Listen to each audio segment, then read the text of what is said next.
आज हम बात करने वाले हैं एक बहुत ही इंपॉर्टेंट चैप्टर के बारे में जिसका नाम है the building block of life, that is cell, right. अब आपकी नई एनसीईआरटी आ चुकी है, चैप्टर्स के नाम चेंज हो चुके हैं, कुछ कॉन्सेप्ट्स ऐड हो चुके हैं और नए चैप्टर्स भी ऐड हुए हैं और कुछ डिलीट भी हुए हैं। तो उसी पैटर्न को फॉलो करते हुए ही आपका ये वन शॉट बनाया जा रहा है जिसका नाम है the first chapter, the building block of life, cell. Hello, hi everyone, कैसे आप सभी लोग। मैं हूँ शिवांगी चौहान, आपके बायो मेंटर, और आप सभी का वेलकम करती हूँ इस अमेजिंग से प्लेटफॉर्म ऑफ अनअकैडमी में। तो स्टार्ट करते हैं। सबसे पहले आप लोग फटाफट से दिमाग में एक बार रिवाइंड करो और याद करो कि सेल से आपको क्या क्या याद आता है, सेल से आप क्या इमेजिन कर रहे हैं। जहां तक मुझे लग रहा है आपके दिमाग में इस टाइम पे चल रहा होगा रिमोट वाला सेल, टीवी वाला सेल, पता नहीं क्या क्या कौन कौन से सेल चल रहे होंगे। पर बेटा ये वाला सेल वो सेल है जो हमारे अंदर है, हमें चलाता है, राइट। तो बेटा जी ये सेल एक ऐसी यूनिट है, एक ऐसी छोटी सी यूनिट है जो हम सब लिविंग बींग्स के अंदर होता है। नहीं समझ में आया? शुरू से शुरुआत करते हैं। देखिए हमारे आसपास लिविंग भी है और नॉन लिविंग भी है, यानी मैं खुद लिविंग हूँ, इस रूम में, स्टूडियो में सब चीजें नॉन लिविंग है मेरे अलावा। यानी we are surrounded with both type of things, living and non living. अब हम अगर नॉन लिविंग की बात करें तो एक बेस्ट एग्जांपल ले लेते हैं मॉन्यूमेंट्स का, बिल्डिंग्स का, है ना। जो भी आप आसपास मकान देखते हैं, घर देखते हैं, हर एक घर, हर एक मकान, हर एक बिल्डिंग की जो शुरुआत है वो किससे हुई है? जल्दी से दिमाग में जोर डालो और फटाफट से बताओ। मत कहना मिस्त्री से हुई है, मत कहना सीमेंट से हुई है। बेटा सबसे पहले आप क्या रखते हो? एक ईंट रखते हो, ब्रिक रखते हो। उस ईंट को रखने के बाद धीरे धीरे धीरे धीरे जो आपका मकान है वो बनना चालू हो जाता है।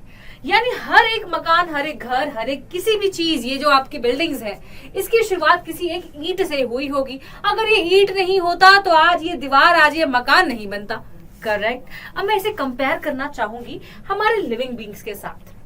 हम सारे लिविंग बींग्स, चाहे वो पेड़ हो, पौधा हो, टाइगर हो, लायन हो, हम एनिमल्स, हम ह्यूमंस हो, कोई भी हो, हम सबके अंदर भी एक ऐसी कॉमन चीज है जो सबके अंदर है। जैसे कि अगर मैं बिल्डिंग की बात करूं तो फर्क नहीं पड़ता बिल्डिंग का शेप ऐसा है, गोल है, ईंट सब में रखी हुई है। इसी तरह फर्क नहीं पड़ता कैसा लिविंग बीइंग है, पेड़ है, मैं हूं, साइज कैसा है, शेप कैसा है ना, कोई फर्क नहीं पड़ता। हम सबके अंदर भी एक कॉमन सी चीज होती है जिसका नाम सेल है। तो आई होप कि अब आपके दिमाग में सेल सुनकर टीवी के रिमोट का सेल दिमाग में ना आए, बल्कि ये वाला सेल जो मैं आपको आज पढ़ा रही हूं ये आएगा। सेल को अगर मैं डिफाइन करना चाहूं तो कैसे डिफाइन कर सकती हूं? The fundamental unit of life which is basically giving the structure and function to us। हम इसको स्ट्रक्चरल फंक्शनल यूनिट क्यों कहते हैं? क्योंकि ये हमारे बॉडी का एक बेसिक स्ट्रक्चर डिफाइन कर रहा है, हमारे बॉडी के फंक्शन डिफाइन कर रहा है। That's why it's a fundamental, यानी most important structural functional unit, एक smallest unit of the body, right. अब यहाँ पे आप देख सकते हो चिड़िया बनी है, ह्यूमंस बने हैं, प्लांट बने हैं, कोई भी हो, सबके अंदर सेल तो पक्का पक्का पक्का होने ही वाला है। अब सेल के बारे में मैंने आपको बता ही दिया है, इसकी डेफिनेशन सिखाई दी है। तो क्या हमारे बॉडी में सिर्फ सेल्स होते हैं? सिर्फ सेल है, सेल के अलावा कुछ भी नहीं है? तो फिर हार्ट, लंग्स, स्किन, ये सब क्या है? ये भी सेल है, ये भी सेल है, सब कुछ सेल ही है। तो मैं इस कंफ्यूजन को आपको दूर करूंगी। देखो होता क्या है कि ये सेल्स अपने आप को ऑर्गेनाइज करते हैं इन सम लेवल्स। एक सेल जब बाकी सेल्स मिलते हैं तो टिश्यू बन जाता है, जब टिश्यूज मिलकर काम करते हैं तो ऑर्गन्स बन जाते हैं, लाइक हार्ट, किडनी, लिवर, जो आपके दिमाग में आ रहा था अभी फिलहाल, ठीक है। तो ये सेल्स जो है ये अपने आप को ऑर्गेनाइज करते हैं डिफरेंट डिफरेंट लेवल्स और ये सारी चीजें तैयार हो जाती हैं।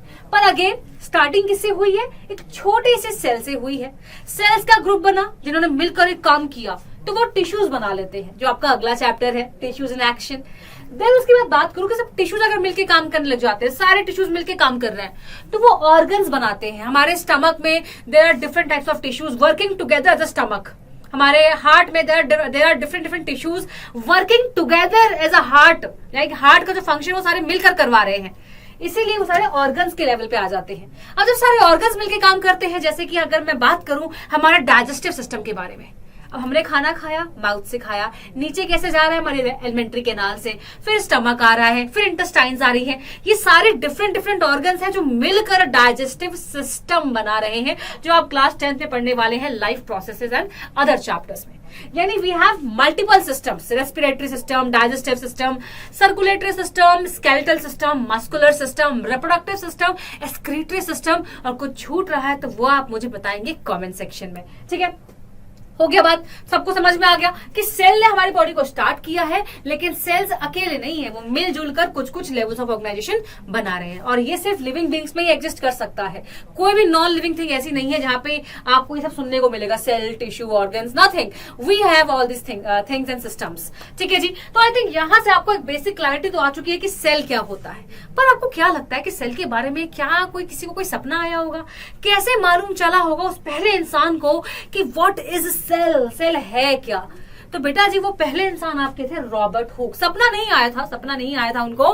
उन्होंने क्या किया, नींदों को कुर्बान किया। भाई सपने तुमको आएंगे, तुम सोते हो बहुत ज्यादा, ये नहीं सोते होंगे। ये इन्होंने एक्सपेरिमेंट किया, इतनी बड़ी डिस्कवरी करी है। अब देखो, डिस्कवरी और इन्वेंशन में फर्क क्या होता है? डिस्कवरी मतलब कोई चीज पहले से थी, उसको डिस्कवर करना, उसके बारे में दुनिया को बताना कि ऐसा कुछ है, इसका नाम ये रख सकते हैं।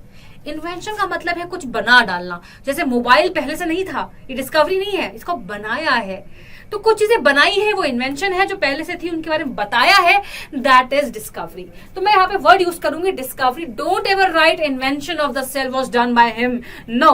तो हुआ क्या था एक्चुअली 1665 में, सन 1665 में, सॉरी हिंदी मुझे नहीं पता क्या बोलेंगे, ठीक है। तो 1665 में हुआ क्या था कि Robert Hooke was just walking, उनको मिला पेड़। अब उनके दिमाग में ऑलरेडी सब चीजें चल रही थी कि हमारे अंदर क्या है, ये सब चीजें किससे बनी है। तो उनके दिमाग में पहले से सवाल घूम रहे थे कि कोई चीज किससे बनी होती है। तो उन्होंने पेड़ को देखा है, randomly just took a knife, a sharp object, और पेड़ का सबसे बाहरी हिस्सा जो होता है, जो हमको दिखता है, the bark area, the cork cells, बताऊंगी, सॉरी बार्क बोलेंगे फिलहाल। तो उन्होंने बार्क को ऐसे करके कट करके बाहर निकाल लिया, हल्का सा बाहर वाला पार्ट बाहर निकाल लिया, और उसके बाद उन्होंने उसको माइक्रोस्कोप में जाके देखा। Now the thing is, microscope, ये वो माइक्रोस्कोप है जो उन्होंने सेल्फ असेंबल, सेल्फ डिजाइन किया था। आज के टाइम का नहीं बेटा कि आप लैब जाते हो, जाके देखते हो भाई क्या दिख रहा है, नहीं। ये जो माइक्रोस्कोप है, प्लीज याद रखिएगा, this micro was self made, self assembled microscope. देख रहे हो, श्रद्धा ये होती है भाई, है ना, वो श्रद्धा नहीं, ये श्रद्धा। देखो, उनके पास कुछ भी नहीं था, आज हमारे पास सारी रिसोर्सेज है, तब हमें पढ़ना मुश्किल पड़ रहा है। यहाँ पे कुछ नहीं था, तब उन्होंने इतनी बड़ी डिस्कवरी कर दी, रिमार्केबल डिस्कवरी कर दी, राइट, डिस्कवरी। ओके, तो इस माइक्रोस्कोप के अंदर उन्होंने क्या किया, जाके इस पोर्शन को, इस पार्ट को जाके देखा, and he saw what, this thing. ये उनको दिखा, ये क्या है, तुम देख के डर जाओगे, भूत भूत भूत। उन्होंने क्या बोला कि एक second, let me analyse what's this. तो जब उन्होंने इस चीज को देखा, मैं इसको बड़ा कर रही हूँ, ध्यान से देखना उन्हें क्या दिखा, ठीक है। What he saw was, पहले इसको हम इरेज कर देते हैं। What he saw was small compartments and rooms। आपको दिख रहे हैं काले काले स्ट्रक्चर दिख रहे हैं आपको सारे, उनको भी दिखे।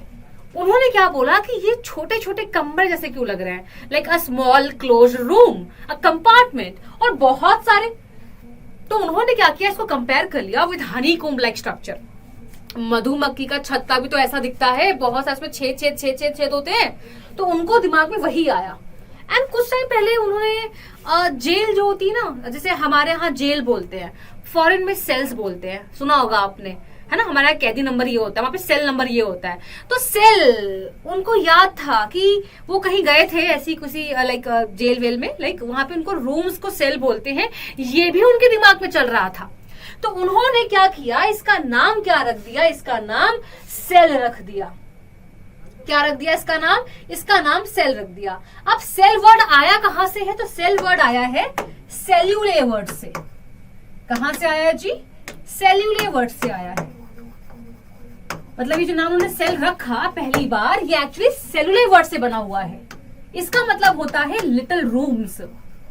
अब मैं आपको ये सब क्यों बता रही हूँ, just to make you know, just make you understand कि Robert Hooke was the first one जिन्होंने सेल को सेल बोला, और सेल उनके दिमाग में कहां से आए मैंने आपको ये भी बता दिया। तो सेलुलर का मतलब होता है लिटिल रूम, छोटे छोटे कमरे, एंड यहां से सेल की डिस्कवरी हो गई। अब बात करते हैं एक नए टॉपिक के बारे में जो आपकी नई एनसीईआरटी में इंट्रोड्यूस किया गया है, पहले नहीं था, माइक्रोस्कोप्स के बारे में। अब देखो, माइक्रोस्कोप की अच्छी खासी इंपॉर्टेंस है बेटा। अगर ये ना होता, ये ना बना होता, तो ये सेल के बारे में हमको ना पता चलता। तो इसीलिए हम माइक्रोस्कोप पढ़ेंगे कि माइक्रोस्कोप होता क्या है। तो basically microscope is kind of help, हमें बहुत सी हेल्प मिली है माइक्रोस्कोप की वजह से, जहां पे हम क्या कर सकते हैं, बहुत छोटी चीज को भी बहुत ही बारीकी से देख सकते हैं। स्मॉल ऑब्जेक्ट को मैग्नीफाई करता है, हमें एनलार्ज उसका व्यू दिखाता है। ठीक है, तो सेल्स बहुत छोटे होते हैं, उनको देखने के लिए हमें कुछ तो चाहिए। देखो सेल्स को हम नेक्ड आई से, मतलब चश्मे से भी नहीं दिखेगा, चश्मा क्यों उतार रही हूं मैं मतलब हमें हमारी आंखों से सेल्स नहीं दिखेंगे। ओके, तो इसीलिए हमें कुछ ऐसा कुछ इंस्ट्रूमेंट चाहिए था जो हमें हेल्प करे। यहाँ पे माइक्रोस्कोप आया था। नाउ माइक्रोस्कोप के हमारे पास इस टाइम में, अब के टाइम में, उस टाइम पे नहीं था बेटा। अगर उस टाइम पे होता तो सेल्स के बारे में बहुत सारी बातें हैं जो अब मालूम चल रही हैं, वो पहले मालूम चल जाती। अब हमारे पास लाइट माइक्रोस्कोप भी है, इलेक्ट्रॉन माइक्रोस्कोप भी है, जिसका एक ही मोटिव है, दैट इज चीजों को मैग्नीफाई करना, और कितने ज्यादा तरीके से कर सकता है, कितना ज्यादा कर सकता है, उसके अकॉर्डिंग में माइक्रोस्कोप की टाइप्स है हमारे पास। अब यहाँ पे एक वर्ड है जिसकी डेफिनेशन आपके एग्जाम में आ सकती है, व्हाट इज मैग्निफिकेशन। मैग्निफिकेशन का मतलब होता है किसी भी ऑब्जेक्ट को मैग्नीफाई करना, उसको बड़ा करके दिखाना। एंड एक और आ सकता है डेफिनेशन आपके एग्जाम में, रेजोल्यूशन क्या होता है।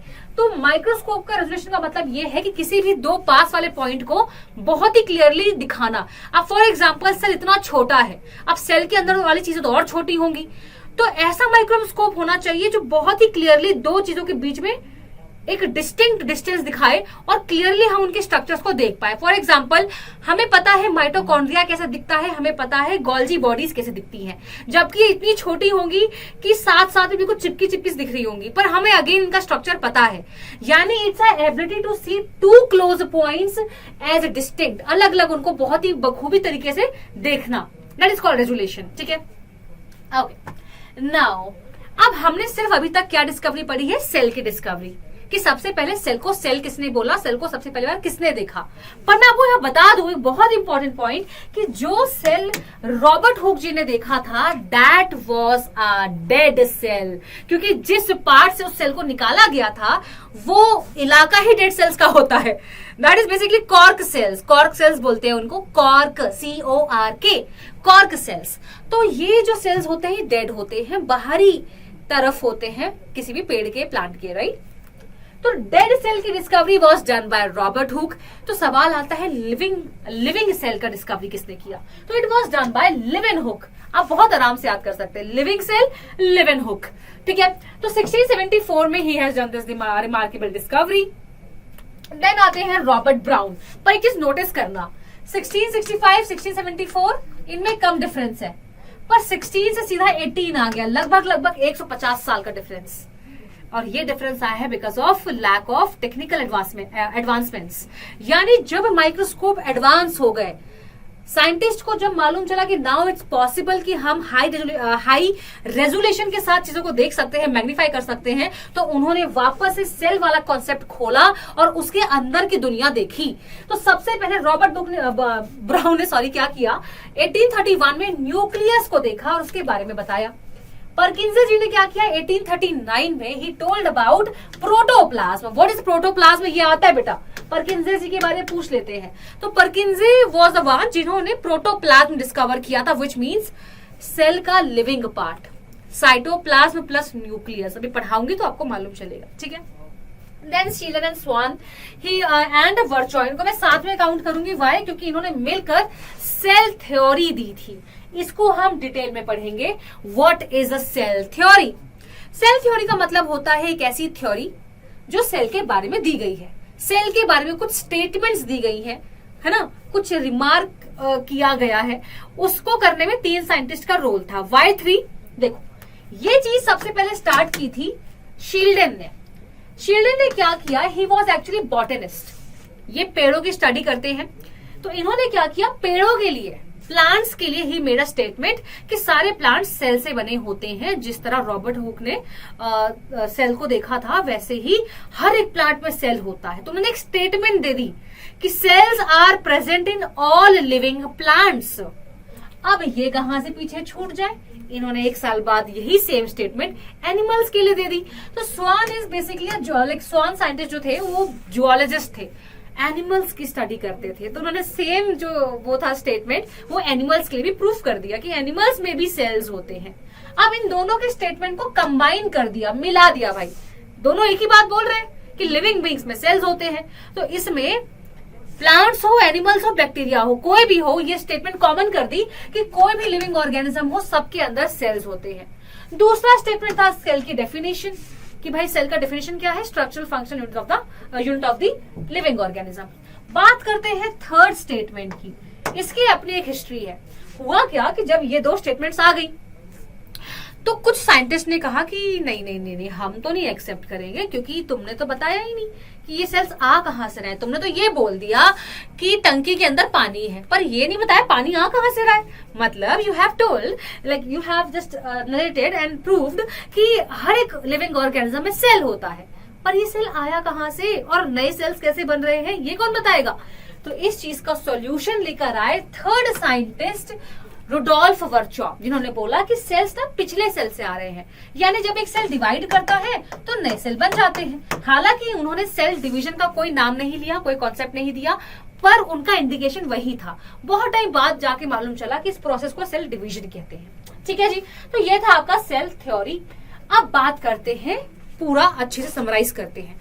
अब तक हमको क्या मालूम चल गया, हमको मालूम चला कि सेल क्या होता है, सेल की डिस्कवरी किसने की थी, सेल थ्योरी क्या है, and with the help of cell theory now we know कि कोई भी लिविंग ऑर्गेनिज्म हो, एनिमल हो, प्लांट हो, बैक्टीरिया हो, सबके अंदर सेल्स है। पर सेल के अंदर क्या है, हमारे अंदर तो सेल है, सेल के अंदर क्या है, इस चीज को अब हम पढ़ने जा रहे हैं। उससे पहले ये क्वेश्चन है आपके होमवर्क के लिए। क्वेश्चन नंबर 1 का आंसर मुझे चाहिए कमेंट बॉक्स में। ठीक है, मैं आपको ऐसी होमवर्क देती जाऊंगी, बस आपको क्या करना है, कमेंट बॉक्स में उसका आंसर देना है। सेकेंड क्वेश्चन आपके लिए होमवर्क के लिए कहां गया, ये है। This is second question for you homework. Question देख लो सब लोग फटाफट से। चलो जी, अब हम स्टार्ट करेंगे कि सेल के अंदर क्या है। We will start with what's inside the cell. ठीक है जी, चलो। तो इस टॉपिक का नाम है स्ट्रक्चर ऑफ सेल, या मैं कहूं स्ट्रक्चरल ऑर्गेनाइजेशन ऑफ सेल। कोई भी सेल हो, बैक्टीरिया हो, बैक्टीरियल सेल हो, प्लांट सेल हो या एनिमल सेल हो, कैसा भी सेल हो, 3 ऐसी चीजें होती हैं जो हर एक सेल में कॉमन होती हैं। क्या है वो चीजें, दिमाग में आपके आ गई होंगी, फटाफट से नाम आ रहा होगा ना, फटाफट से। Ma'am ma'am ma'am nuclear membrane, ma'am नहीं, cell membrane, sorry, cell membrane, nucleus, cytoplasm. पर यहाँ पे करेक्शन है। देखो, पहला आपने बिल्कुल सही सोचा होगा, that is cell membrane. Cell के सबसे आउटर साइड में एक कवरिंग, एक boundary, cell membrane. Then cytoplasm, बिल्कुल आपने सही सोचा हुआ है, ये भी हर एक सेल में होगा, कोई भी सेल हो। तीसरा चीज जो आपने न्यूक्लियस सोचा था, वहां पे करेक्शन है। आप न्यूक्लियस ना लिखकर जेनेटिक मटेरियल लिखेंगे। क्या लिखेंगे, you will write genetic material. Why genetic material बेटा, क्योंकि अभी आपको मालूम चलेगा कि सेल ना 2 टाइप्स का होता है। चलो आपको दिखाई देते हैं। हम एक काम करते हैं, इससे पहले हम कुछ और स्टार्ट करें, पहले मैं आपको सेल टाइप पढ़ा देती हूँ। Just give me a second so that आपके लिए आसान हो जाए समझना कि मैंने ये क्यों लिखा, मैंने ये क्यों बोला। टाइप्स ऑफ सेल, देखो 2 तरह के सेल्स होते हैं। बैक्टीरियल सेल को हम इस कैटेगरी में डाल रहे हैं और रिमेनिंग सेल्स को हम इस कैटेगरी में डाल रहे हैं। तो basically prokaryotic and eukaryotic. Prokaryotic cells ऐसे सेल्स होते हैं जिनके नाम में भले प्रो लगा हो, पर ये एंशियंट है, प्रिमिटिव है, बहुत ही पिछड़े जमाने के हैं, बिकॉज इनके पास न्यूक्लियस ही नहीं होता, स्टिल दे आर लिविंग। तो फिर लिविंग कैसे है, क्या है, सुनो ध्यान से। जो आपका प्रोकार्योटिक सेल होता है बेटा, उसमें न्यूक्लियस की जगह जेनेटिक मटेरियल स्कैटर्ड फॉर्म में होता है। Basically what is nucleus, nucleus अभी हम पढ़ेंगे बहुत अच्छे से, बट मैं आपको एक समरी दे रही हूं कि न्यूक्लियस एक ऐसा स्ट्रक्चर है जो हमारा जेनेटिक मटेरियल कंटेन करता है क्लोज्ड फॉर्म में। यानी हमारा जो डीएनए है वो न्यूक्लियस के अंदर सेफ है, एक बाउंड्री के अंदर पैक्ड है, उसे हम न्यूक्लियस कह रहे हैं, जो हमारे में है, एनिमल्स में है, प्लांट्स में है। पर बैक्टीरिया में ऐसा नहीं है, उनके पास न्यूक्लियस नहीं है, उनके पास सिर्फ उनका डीएनए है जो साइटोप्लाज्म में फैला हुआ है, स्कैटर्ड फॉर्म में है। तो हम इसको न्यूक्लियस तो नहीं कह सकते, तो हम इसे क्या कहते हैं, हम इसे न्यूक्लियाइड कहते हैं। द एरिया, दैट रीजन जहां पे वो जेनेटिक मटेरियल स्कैटर्ड है, उस एरिया को हम न्यूक्लियाइड कहते हैं, न्यूक्लियाइड रीजन कहते हैं। एक और डिफरेंस, दूसरा डिफरेंस ये है कि अभी हम लोग पढ़ेंगे कि यूकार्योटिक सेल यानी हमारे सेल्स में बहुत सारे ऑर्गेनील्स हैं, बहुत सारे वर्कर्स हैं। कोई प्रोटीन बना रहा है, कोई एनर्जी बना रहा है, कोई साफ सफाई का ध्यान रख रहा है, कोई डिलीवरी का ध्यान रख रहा है। Multiple types of workers organelles are there. इनके पास ऐसा कोई सिस्टम नहीं है। क्यों? इन्हीं की वजह से ये कहते हैं कि हमारे अंदर कोई भी मेम्ब्रेन बाउंड ऑर्गेनील नहीं रह सकता। अब सबके पास ही मेम्ब्रेन है, तो वो सारे मेम्ब्रेन वाले यहाँ पे रहते हैं। माइटोकॉन्ड्रिया, गोल्जी बॉडी, लाइसोसोम सब पढ़ने वाले हम आज। पर इनके पास कुछ नहीं है, इनके पास सिर्फ एक ही है, इनके पास सिर्फ और सिर्फ राइबोसोम है। तो फिर ये क्यों है मैम? ये इसीलिए है क्योंकि इसके पास इसकी खुद की मेम्ब्रेन है ही नहीं, तो इसलिए ये क्राइटेरिया में फिट हो सकता है और रह सकता है। तो ribosomes are membraneless, they don't have a membrane and that's why they are present in prokaryotic cell. तो यहां से प्रोकार्योटिक की कहानी खत्म, बस इतनी ही है। इसका सबसे बड़ा एग्जांपल है बैक्टीरिया। ठीक है, तो क्या समझा? जिनके पास न्यूक्लियस नहीं है, जेनेटिक मटेरियल स्कैटर्ड फॉर्म में है and they don't have organelles, they just have ribosome. बस अब इसकी कहानी खत्म। अब जो मैं आपको जितना भी कुछ पढ़ाने वाली हूं आज के लेक्चर में, वो सिर्फ हमारे सेल्स के बारे में होगा, यूकार्योटिक सेल्स के बारे में होगा। प्लांट सेल्स, एनिमल सेल, सबके अंदर यूकार्योटिक सेल होता है। और अब मैं ये कहानी शुरू कर रही हूं। ठीक है जी, चलो अब वापस चलते हैं कहां पे? स्ट्रक्चरल ऑर्गेनाइजेशन ऑफ सेल में, जो मैंने आपको बताया था। कहां है जी, कहां है? ये रहा। तो अब आपको समझ में आया मैंने यहाँ पे न्यूक्लियस क्यों नहीं लिखा था? क्योंकि मैंने आपसे एक स्टेटमेंट दी थी कि आपको वो 3 फीचर बताने हैं जो हर एक सेल में हो सकते हैं। तो प्रोकार्योट को अगर मैं इंक्लूड कर रही हूं तो मैं न्यूक्लियस तो नहीं लिख सकती थी, इसलिए मैंने जेनेटिक मटेरियल लिखा था। चलो जी, तो हमें समझ में आ गया cell membrane, cytoplasm, genetic material are 3 common features of all the cell. अगर यहाँ पे मैं यूकार्योटिक लिखती तो आप यहाँ पे न्यूक्लियस लिख सकते थे। चलिए जी, अब हम सबसे पहले स्टार्ट करने वाले हैं प्लाज्मा मेम्ब्रेन के बारे में, यानी the outer most covering of a cell. The outer most covering of a cell. चलिए, तो सबसे खास बात क्या होती है सेल मेम्ब्रेन के बारे में कि आप खुद सोचो, हमारे घर में दीवारें हैं, करेक्ट? हमारे घर में दरवाजा है। दीवारें ना होती, दरवाजा ना होता तो हमारे घर में तो कोई भी घुस जाता। हम उसको घर ही नहीं बोलते, हम तो कहते हैं मैदान में एक छोटा सा एरिया ले लिया, वहां रह रहे हैं, प्लॉट ले लिया, वहां रह रहे हैं। घर तो बनाया ही नहीं है। घर कब बनता है? जब घर की दीवारें बनती हैं। तो आप ये मान के चल सकते हैं कि सेल की जो दीवारें हैं, जो सेल की बाउंड्री है, उसको हम कहते हैं सेल मेम्ब्रेन या प्लाज्मा मेम्ब्रेन। 2 नाम होते हैं, सेल मेम्ब्रेन या प्लाज्मा मेम्ब्रेन। तो इसके बहुत ही इंपॉर्टेंट फंक्शंस होते हैं। क्या क्या? खुद सोच के देखो। अगर आउटर मोस्ट कवरिंग है तो प्रोटेक्शन दे रहा होगा, शेप दे रहा होगा। ये 2 सबसे इंपॉर्टेंट फंक्शन है कि ये क्या कर रहा है? सेल को उसका शेप दे रहा है। जिस तरह का आप खुद सोचो, घर के अगर जिस तरह की दीवारें होती वैसे ही घर का शेप होता है। ऐसे है कि ऐसे है, ऐसे है ना? तो वैसे ही जिस तरह का सेल मेम्ब्रेन, वैसे ही वो शेप देगा सेल को। दूसरा क्या बोला? प्रोटेक्शन। बाहरी लेयर है तो प्रोटेक्ट तो कर ही रहा है, हर चीज अंदर घुस नहीं सकती हमारे घर के। वैसे ही प्लाज्मा मेम्ब्रेन के अंदर भी हर चीज नहीं घुस सकती है। तो ये 2 हो गए इसके important function, that is protection, cell का शेप। अब तीसरा सबसे इंपॉर्टेंट चीज ये हुआ बेटा, क्योंकि ये आउटर मोस्ट लेयर है तो ये डिसाइड करता है कि सेल के अंदर कौन आ सकता है, कौन नहीं आ सकता है। सेल के अंदर आना है, नहीं आना है, ये डिसाइड करेगा भाई, है ना? अब डिसाइड कर रहा है यानी ये सिलेक्शन कर रहा है। भाई हमारे स्कूल के बाहर गार्ड अंकल खड़े होते हैं, ये कहते हैं भाई कि आईडी कार्ड दिखाओ तब अंदर भेजेंगे। तो यानी he is selecting students having identity card. तो सिलेक्शन प्रोसीजर चल रहा है। वैसे ही ये भी क्या करते हैं, मॉलिक्यूल्स को देख समझ के अंदर भेजते हैं। सिलेक्शन मॉलिक्यूल्स, मतलब मॉलिक्यूल्स आर सिलेक्टेड, कौन अंदर जाएगा और कौन बाहर जाएगा। ऐसे ही नहीं किसी को एंट्री मिल रही है, इसीलिए हम इसको सिलेक्टिवली परमिएबल बोलते हैं। We call it as selectively permeable membrane, यानी ऐसी मेम्ब्रेन जो अपने अंदर या बाहर सामान को सिलेक्ट कर करके भेज रही है, that is called selectively permeable। अब बात करते हैं कि सेल मेम्ब्रेन दिखता कैसे है। कोई शेप होगा, कोई इसका मॉलिक्यूल होगा, how to get how to know कि इसका स्ट्रक्चर बना किससे है। तो इसके लिए एक थ्योरी आई थी, एक मॉडल दिया गया था जिसका नाम था फ्लूइड मोज़ेक मॉडल। ये दिया था सिंगर एंड निकोलसन ने, जिसने ये बताया था कि जो सेल मेम्ब्रेन होती है ये प्रोटीन और लिपिड से बनी होती है। किससे बनी होती है जी? प्रोटीन और लिपिड से बनी होती है। तो ये बताया था फ्लूइड मोज़ेक मॉडल ने। अब इसको फ्लूइड मोज़ेक क्यों कह रहे हैं, ऐसा क्या है?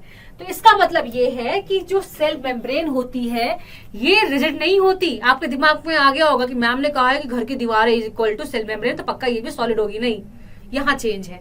ये सॉलिड नहीं होती है, ये हल्का सा सेमी फ्लूइड होती है, फ्लेक्सिबल होती है, फ्लोई होती है, टाइट नहीं होती, ऐसे ऐसे करके घूमती फिरती रहती है, मस्त एकदम चिल चिल चिल, राइट। तो ये रिजिड नहीं है, ये सॉलिड नहीं है, it's fluid like, semi fluid like, तभी इसको हम फ्लूइड मोज़ेक मॉडल से रिप्रेजेंट करते हैं।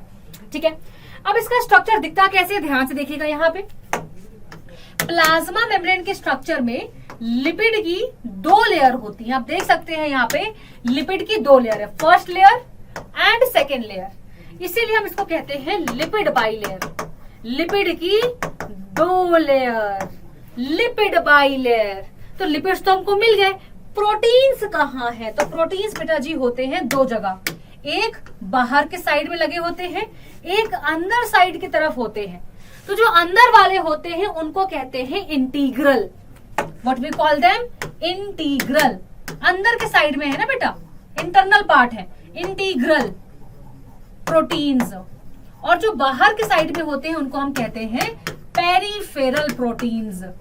बाहर पेरिफेरी साइड में है ना, तो पेरिफेरल प्रोटीन्स कह देते हैं बेटा जी इनको। तो हमको समझ में आ गया भाई कि प्रोटीन्स में जो क्या बोल रही थी मैं, कि प्लाज्मा मेम्ब्रेन में जो प्रोटीन्स एंड लिपिड्स हैं वो किस फॉर्म में अरेंज्ड हैं। आपको दिख गए कि लिपिड की 2 लेयर है और प्रोटीन्स 2 टाइप्स की हैं, बाहर साइड वाला पेरिफेरल, अंदर वाला इंटीग्रल। ओके, अब बात करते हैं कि अच्छा जी, हमने अगर बोला कि cell membrane is like working like a security guard, selecting the molecules, कौन अंदर आएगा कौन बाहर जाएगा, तो इसका मतलब ट्रांसपोर्ट तो हो रहा है। देखो, सामान अंदर से बाहर तो ट्रांसपोर्ट हो ही रहे हैं। तो ये ट्रांसपोर्ट कैसे वर्क कर रहा है, कितने टाइप का ट्रांसपोर्ट होता है, इस पे बात कर लेते हैं। तो टाइप ऑफ ट्रांसपोर्ट है ना, डिफ्यूजन, ऑस्मोसिस, किस फॉर्म में मॉलिक्यूल्स अंदर बाहर जा रहे हैं सेल मेम्ब्रेन के। तो डिफ्यूजन ऑस्मोसिस दोनों पॉसिबल है। डिफ्यूजन क्या होता है भाई, ध्यान से सुनना, बच्चों को बहुत ज्यादा क्या होता है, कंफ्यूजन होता है। तो मैं आपको एक छोटा सा एग्जांपल देती हूँ, ठीक है, just let me give you some example.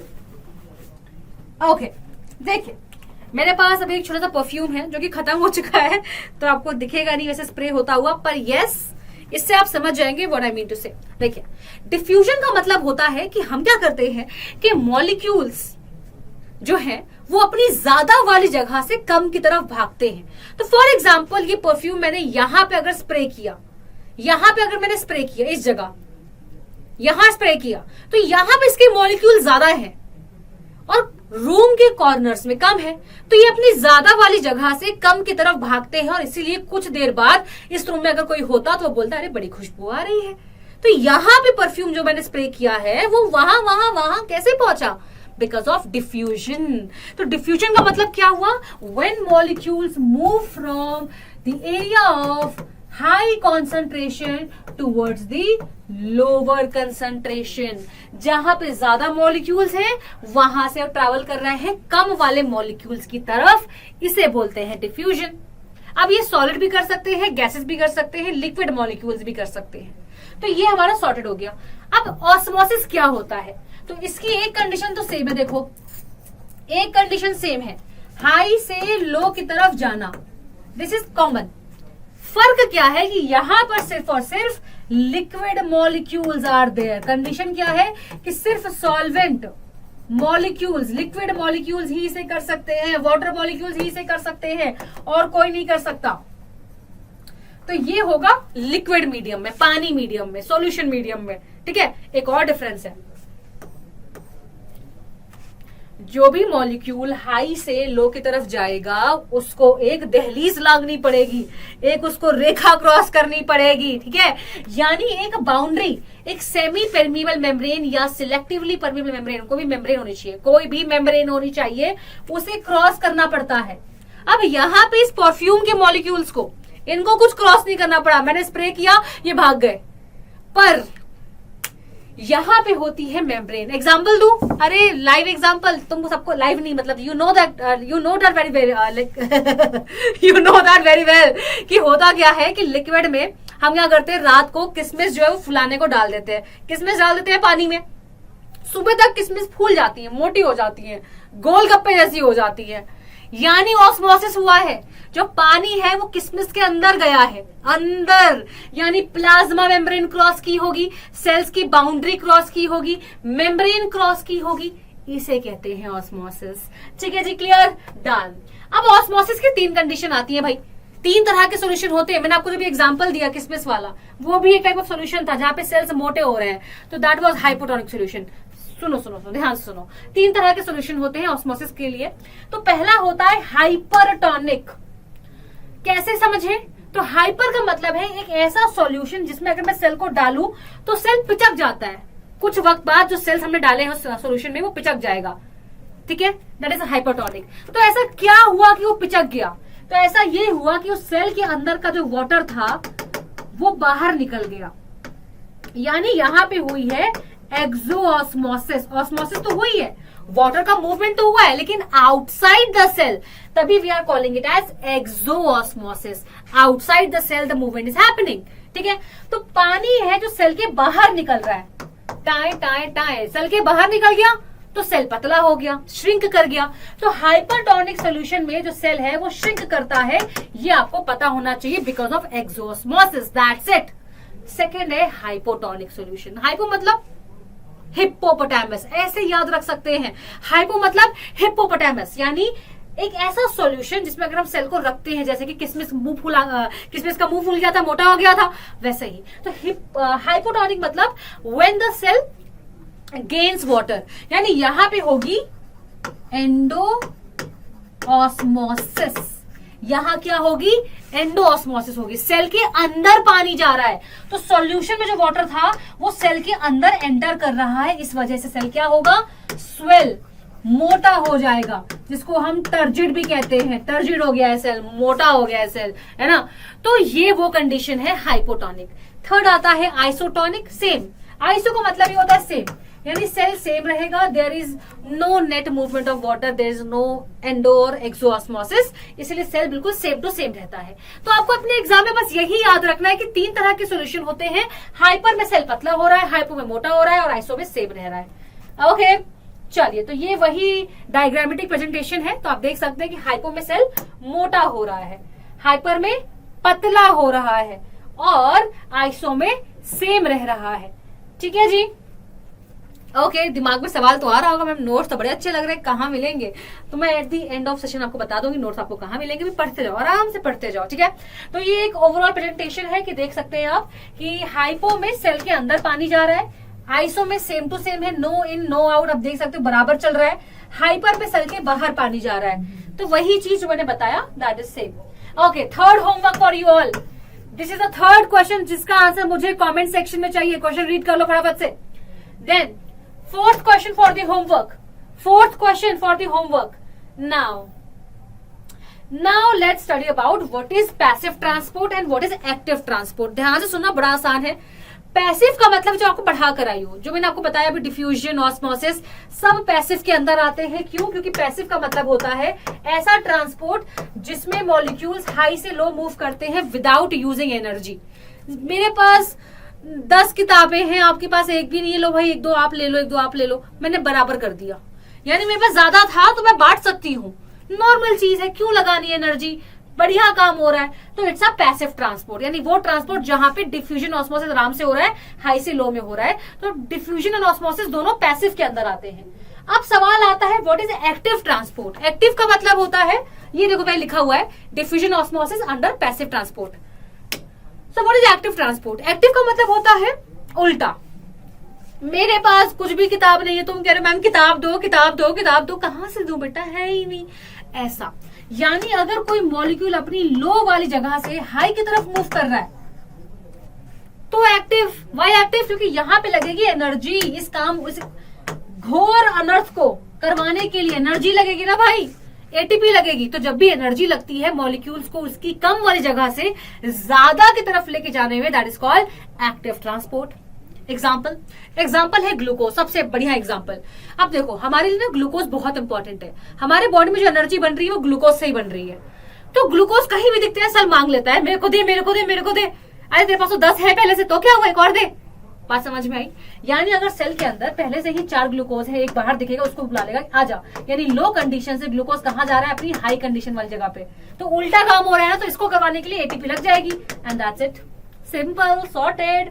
ठीक है, अब आता है आपका नेक्स्ट सेल वॉल। अब तक तो आपने सेल मेम्ब्रेन पढ़ा था, the outer most covering of the cell, correct. पर कुछ ऐसे सेल्स भी होते हैं जिनके पास सेल मेम्ब्रेन के बाहर भी कुछ होता है, एक्स्ट्रा सिक्योरिटी। अमीर लोग भाई, अमीर लोग, हमारे घर में सिर्फ दीवारें हमें बचाने के लिए, अमीरों के घर में बड़ी बड़ी क्या बोलूं मैं इसको, बड़ी बड़ी और दीवारें खड़ी होती है, घर के बाहर और दीवारें हैं, आप वो मान के चलो। तो सेल वॉल एक ऐसा आउटर स्ट्रक्चर है जो सेल मेम्ब्रेन से भी बाहर है। यानी अगर ये सेल है, ये उसकी मेम्ब्रेन है, तो सेल वॉल और बाहर है। एंड सेल वॉल सबके पास नहीं होता, कुछ ही अमीर लोग हैं। कौन कौन अमीर लोग हैं? जैसे कि हमारा प्लांट सेल, जैसा कि हमारा बैक्टीरियल सेल, जैसे कि हमारा फंगस सेल। यस, हम नहीं है।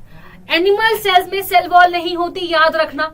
वाई का आंसर ये है बेटा कि हमारे पास पैर हैं, कभी भी आंधी तूफान आती है, कुछ भी मुसीबत आती है, वी कैन रन अवे। पर प्लांट्स, बैक्टीरिया, फंगस, ये बहुत ही, बैक्टीरियल तो बहुत ही ज्यादा प्रिमिटिव ऑर्गेनिज्म हो गया, बहुत ही बिल्कुल सिंपल ऑर्गेनिज्म हो गया। प्लांट के पास ही पैर हाथ नहीं कि भाग जाएगा, तो ऐसे लोगों को ज्यादा प्रोटेक्शन चाहिए होती है, that's why they have cell wall. अब सेल वॉल किससे बनी होती है? तो it depends upon type of organism. तो यहाँ पे आपको क्या याद रखना है कि प्लांट की सेल वॉल जो होती है, प्लांट में जो सेल वॉल होती है वो सेल्यूलोज नाम के कॉम्प्लेक्स सब्सटेंसेस से बनी होती है। तो सेल्यूलोज से बनी हुई सेल वॉल किसमें है? प्लांट में है। फंगस में किसकी बनी होती है? तो जो फंगस होते हैं, है ना, मशरूम्स एंड ये सब फंगस की कैटेगरी में ही आते हैं, उन्हीं के फैमिली का पार्ट है मशरूम एंड ऑल। तो इनकी जो सेल वॉल होती है ये बनी होती है काइटिन से। किससे बनी होती है? काइटिन से। तो काइटिन भी क्या है? कुछ कॉम्प्लेक्स मॉलिक्यूल्स है जो फंगस की सेल वॉल बना रहे हैं। क्या बच गया? बैक्टीरिया। बैक्टीरिया के पास भी सेल वॉल होती है जो बनी होती है पेप्टाइडोग्लाइकन। बात समझ में आई? पेप्टाइडोग्लाइकन। बस ये इंपॉर्टेंट है कि सेल वॉल किससे बनी है, इसमें सेलुलोज से, इसमें काइटिन, इसमें पेप्टाइडोग्लाइकन से। तो काफी रिजिड स्ट्रक्चर होता है। आप देख सकते हैं कि किस तरह सेलुलोज के फाइबर्स अपने आप को अरेंज करके रखते हैं, टाइटली पैक्ड होते हैं, ताकि लाइक आउटर स्ट्रक्चर है ना, तो दे गिव प्रोटेक्शन, रिजिडिटी। लेकिन कमाल की बात सुनोगे, आयरनी सुनोगे, जैसे सेल मेम्ब्रेन मॉलिक्यूल्स को सिलेक्ट कर करके एंट्री एग्जिट दे रहा था, ये ऐसा कुछ नहीं करते भाई साहब, बस नाम के सेल वॉल है। ये सिर्फ एक सेल, एक प्लांट को एक रिजिड शेप दे रहे हैं, दैट्स इट। पर अगर मैं बात करूं परमिएबिलिटी के बारे में, फ्रीली परमिएबल, कोई भी आओ कोई भी जाओ, मुझे मतलब नहीं है। यानी सेल वॉल को कोई भी क्रॉस कर सकता है। बस हम अगर बचे हुए हैं, या ये प्लांट्स बचे हुए हैं इन्फेक्शन से या किसी पैथोजन के एक्शन से, वो बिकॉज ऑफ सेल मेम्ब्रेन से। सेल मेम्ब्रेन के पास एबिलिटी होती है मॉलिक्यूल को अंदर या बाहर सिलेक्ट करके भेजने की, इसके पास नहीं है। ठीक है, okay, now very important topic of today's lecture, this chapter, nucleus, very important। ये अगर हमने कवर कर लिया तो अब तो उसके बाद हम ऐसे भागेंगे, खत्म हो जाएगा लेक्चर फटाफट से। बस ये एक और हेवी टॉपिक बचा है, इसके बाद सब सिंपल से है। न्यूक्लियस क्या होता है? जैसे हमारे पास ब्रेन होता है, हमारा दिमाग is equal to nucleus of the plant cell, not plant cell, of every cell, sorry. Okay, तो न्यूक्लियस को हम किसी भी सेल का कंट्रोल सेंटर कहते हैं, किसी भी सेल का कंट्रोल सेंटर कहते हैं। कोई भी सेल हो, एनिमल सेल हो, प्लांट सेल हो, फंगस सेल हो, बैक्टीरियल सेल हो, सबका कंट्रोल सेंटर कौन? न्यूक्लियस। ऐसा क्यों बोल रहे हैं? तो ध्यान देना, अगर आपको ये सुविधा प्राप्त करवाई होगी आपके स्कूल्स में, तो आप जब भी लैब गए होंगे, माइक्रोस्कोप में सेल्स देखे होंगे, तो वहां पे आपको ये डॉट्स दिखते होंगे। You know what? ये न्यूक्लियस है। तो आप नंबर ऑफ सेल्स काउंट कर सकते हैं bye counting the number of nucleus, क्योंकि न्यूक्लियस इज द वन जो स्टेन को पकड़ता है। अगर आप स्लाइड को स्टेन कर रहे हो, कलर कर रहे हो, तो जो कलर पकड़ने वाली मॉलिक्यूल, मतलब जो कलर पकड़ रहा है ना, वो न्यूक्लियस होता है, ना कि सेल। ठीक है, तो darkly stained part is the nucleus. तो न्यूक्लियस आप ऐसे देख सकते हैं। अब न्यूक्लियस में है क्या, न्यूक्लियस में है क्या? तो सबसे खास बात कि न्यूक्लियस में होती है इसके पास इसकी खुद की डबल मेम्ब्रेन, जिसको हम बोलते हैं न्यूक्लियर मेम्ब्रेन। ये डबल होती है, दो होती है, और इसमें कुछ कुछ पोर्स होते हैं, छेद होते हैं। आपको दिख रहा होगा, ये सब दिख रहा है आपको। तो न्यूक्लियर मेम्ब्रेन में कुछ पोर्स होते हैं जिनको हम न्यूक्लियोपोर्स कहते हैं। तो बेसिकली आप ऐसे इमेजिन कर सकते हैं, आप इधर ध्यान दीजिए, ये एक सेल है, ये उसकी सेल मेम्ब्रेन है, ये न्यूक्लियस है, ये उसकी न्यूक्लियर मेम्ब्रेन है, और इसमें कुछ पोर्स हैं। पोर्स का मतलब होता है बेटा छेद। यानी अगर किसी भी मॉलिक्यूल को साइटोप्लाज्म से न्यूक्लियस में जाना हो तो वो न्यूक्लियोपोर के थ्रू अंदर जा सकते हैं, या बाहर जाना हो तो इसी रास्ते से बाहर जा सकते हैं। बात समझ में आई? तो nucleopore are acting like a gate, ऐसा gate for entry and exit. तो क्या पढ़ा हमने? Nuclear membrane and nucleopores. अब इतनी सिक्योरिटी क्यों है भाई? दो मेम्ब्रेन क्यों दिए इनको? क्योंकि इनके पास हमारा जेनेटिक मटेरियल होता है, हमारी बॉडी की सारी इंफॉर्मेशन, हमारे बालों का कलर, हमारे स्किन का कलर, हमारी हाइट, हमारा नोज का शेप, हमारी आई का शेप, एवरीथिंग, सब चीजें स्टोर्ड है इसके पास in form of our genetic material. तो न्यूक्लियस के अंदर क्या होता है? हमारा जेनेटिक मटेरियल। अब मैंने ये खुचू पुचू क्यों कर दी है? क्योंकि ऐसे ही होता है, वो ऐसे ही स्कैटर्ड फॉर्म में होता है, पर इसका ओरिजिनल शेप ये नहीं है बेटा। मैं आपको दिखाती हूँ क्या होता है। ठीक है, इधर ध्यान दीजिएगा सभी लोग, बहुत ही इंपॉर्टेंट पार्ट में आ चुके हैं। ये पार्ट अगर आप समझ जाएंगे तो आप बन जाएंगे क्लास के सिकंदर। चलो जी, कैसे बनेंगे सिकंदर अभी दिखाते हैं। तो मैंने क्या बना दिया, यहाँ पे मैंने बना दिया है न्यूक्लियर मेम्ब्रेन। ठीक है, अब न्यूक्लियर मेम्ब्रेन में क्या होते हैं भाई? पोर्स होते हैं। तो मैं यहाँ पे ये ऐसे करके आपको पोर्स दिखा रही हूँ। तो मैं अभी सिर्फ न्यूक्लियस का ही डायग्राम बना रही हूँ। ठीक है, अब मैंने क्या कहा, न्यूक्लियस के अंदर क्या है बेटा? हमारा जेनेटिक मटेरियल। पर ये ऐसे होता है कंडेंस्ड फॉर्म में। जैसे कि हमने मैगी बनाई और मैगी में बहुत सारा पानी डाल दिया तो मैगी वहां पे तैर रही है, वैसा ही। पर क्या मैगी का शेप वैसा ही होता है? नहीं। जब मैगी का पैकेट हम खोलते हैं तो उसका एक स्ट्रक्चर होता है, वो स्ट्रक्चर लूज हो जाता है जब उसको पानी में डालते हैं। सेम ये मैगी पानी में जाके फैल गई है, वैसे इसका स्ट्रक्चर ऐसा नहीं था।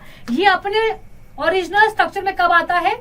जब भी कोई सेल डिवाइड करना होता है, जब भी कोई सेल डिवाइड करके नए सेल्स बना रहा होता है, उस टाइम पे ये जो आपको दिख रहा है thread like structure, it comes into its original shape, जो कि ये होते हैं। बहुत सारे ऐसे करके स्ट्रक्चर्स बन जाते हैं जिनको हम बोलते हैं क्रोमोसोम।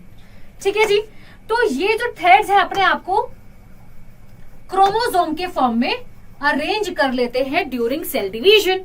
पर अभी भी क्वेश्चन सेम है, ये थ्रेड है क्या? ये थ्रेड किससे बना हुआ है? क्रोमोसोम को तो शेप लिया है, पर ये थ्रेड खुद किससे बना है? तो एक काम करते हैं, इस थ्रेड को बाहर निकाल के देख ही लेते हैं भाई। ये मैंने बाहर निकाला और मालूम चला कि भाई ये दो थ्रेड है, एक नहीं है ये। These are two threads twisted together. यानी ये सारे थ्रेड्स क्या है? ये हमारा डीएनए है। हमको पता है कि हमारा डीएनए कैसा होता है? हेलिकल शेप में होता है, हेलिकल शेप में होता है, करेक्ट। तो एक्चुअली में ये थ्रेड्स हमारे डीएनए थे, पर हमारे डीएनए इस फॉर्म में आए कैसे? इतना कॉइलिंग कैसे हुई? तो अगर मान लो कोई मेरे बहुत बड़ा धागा है, for example this is thread, हाँ ये धागा है मेरे पास। अब इस धागे को अगर मुझे छोटा करना है या इस शेप में यहाँ मुझे इसको पैक करना है तो मुझे इसे लपेटना पड़ेगा, करेक्ट, लपेटना पड़ेगा। और मैं लपेट किस में रही हूँ? अपनी उंगली के ऊपर। यानी मेरी उंगली ने हेल्प किया इस धागे को छोटा करने में। बात समझ में आई मेरी? बात समझ में? ज्यादा नहीं मोड़ूंगी वरना जिसका चार्जर है ना मुझे मारेगा पकड़ के। ठीक है, तो मैं इसको फोल्ड कर रही हूँ अपने फिंगर्स में। तो ये जो फोल्डिंग पॉसिबल हो रही है ना बेटा, ये हो रही है कुछ प्रोटीन्स की वजह से।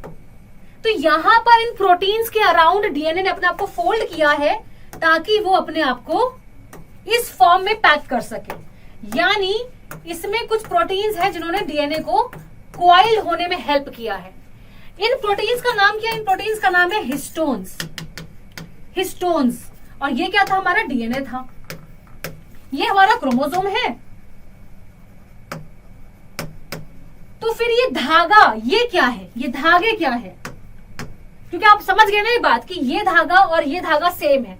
इस शेप में कब आया? डिवीजन के टाइम में। और धागा खुद क्या है? एक डीएनए है। तो डीएनए ने अपने आप को कॉइल किया है इस फॉर्म में आने के लिए।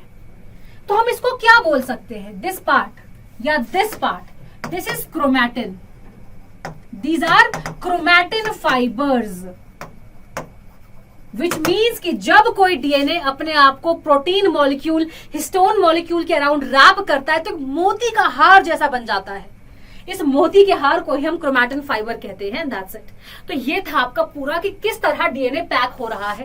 अब ये डीएनए में ऐसा क्या है? मैंने क्या कहा था आपसे कि हमारे बॉडी की पूरी information, skin colour, hair colour, हमारा behaviour, height, everything is stored in this DNA. But where it is stored? Here it is stored. ये जो मैंने लाइंस बनाई है ना बेसिकली, तो these segments of DNA are known as genes. These segments of DNA are known as genes। और genes को हम क्या कहते हैं? जीन्स को हम कहते हैं यूनिट ऑफ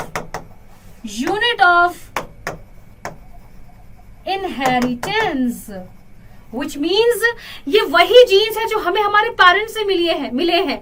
यानी आज मेरे डीएनए में जो भी जीन्स के सेगमेंट्स होंगे उसमें से कितना मेजर प्रोपोर्शन, 99.9% से ज्यादा प्रोपोर्शन मेरे फादर मदर से आया है मेरे पास। तो ये वही जीन्स है जो हमारी इंफॉर्मेशन स्टोर करते हैं in the form of protein. ये डिसाइड करते हैं ऐसा कौन सा प्रोटीन बनेगा जिसकी वजह से मेरे हेयर का कलर ये होगा, मेरे स्किन का कलर ये होगा, मेरी हाइट ये होगी। तो these are storing the information of our characters. और यही वो जीन्स है जो ट्रांसफर होते हैं from parent to their baby, from parent to their offspring. Clear हुआ? इसीलिए हमारा न्यूक्लियस बहुत इंपॉर्टेंट होता है, क्योंकि इसके अंदर हमारा क्रोमोसोम है, इसके अंदर हमारा जेनेटिक मटेरियल है। And that's why we are calling nucleus as the control centre. It is controlling the whole, everything about the cell, everything about us also. You can see here, cell nucleus contains chromosome. Chromosome is made of DNA and DNA is made up of some segments called genes. तो I hope कि आपको nucleus clear हो गया है। अगर कोई पूछे nucleus का फंक्शन क्या होता है, it stores our genetic material, right, helps in reproduction, helps in inheritance, helps in controlling the metabolic activities of the cell. Multiple functions are there of the control centre called nucleus. अब यहाँ पे एक word लिखा है nucleolus. तो nucleus के अंदर एक darkly stained, tightly packed thread like structure होता है जिसे हम कहते हैं न्यूक्लियोलस, जो राइबोसोम्स बनाता है। अभी राइबोसोम क्या है आगे पढ़ाऊंगी अभी मैं, बस अभी इतना याद रखना कि न्यूक्लियोलस राइबोसोम बनाता है। ठीक है, चलिए फंक्शन मैंने आपको बता दिए हैं क्या क्या फंक्शन होते हैं न्यूक्लियस के। आप स्क्रीनशॉट ले सकते हैं फटाफट से। सेल डिवीजन में हेल्प करता है, रिप्रोडक्शन में हेल्प करता है। ये हमने टाइप ऑफ सेल कवर कर लिया था। अब ये स्लाइड यहाँ अभी क्यों आई है? क्योंकि न्यूक्लियस के बेसिस पे ये टाइप्स डिसाइड हुई है। ये याद रखना, अगर एग्जाम में आता है कि किस बेसिस पे हमने ये टाइप ऑफ सेल डिसाइड किया है, प्रोकैरियोटिक, यूकैरियोटिक, तो न्यूक्लियस में इज द मेन फैक्टर। क्योंकि इसके पास न्यूक्लियस नहीं था, प्रोकैरियोट के पास न्यूक्लियस नहीं था, इनके पास होता है, हमारे पास होता है, यूकैरियोट्स में होता है। इसीलिए ये न्यूक्लियस के जस्ट बाद मैंने ये स्लाइड ऐड करी थी, बट पढ़ा मैंने पहले दी थी।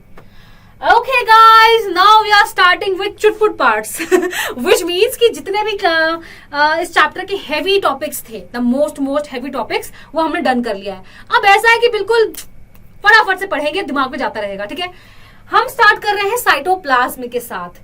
तो साइटोप्लाज्म क्या होता है कि ऐसा फ्लूइड जो सेल के अंदर भरा है, कौन सी स्पेस में?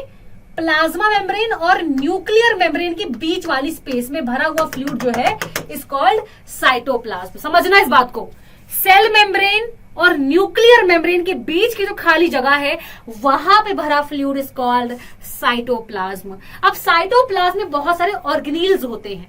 अब एक बात बताओ, एक फैक्ट्री है, मैगी की फैक्ट्री मान लो। अब मैगी की फैक्ट्री में वर्कर्स नहीं होंगे तो फैक्ट्री चलाएगा कौन?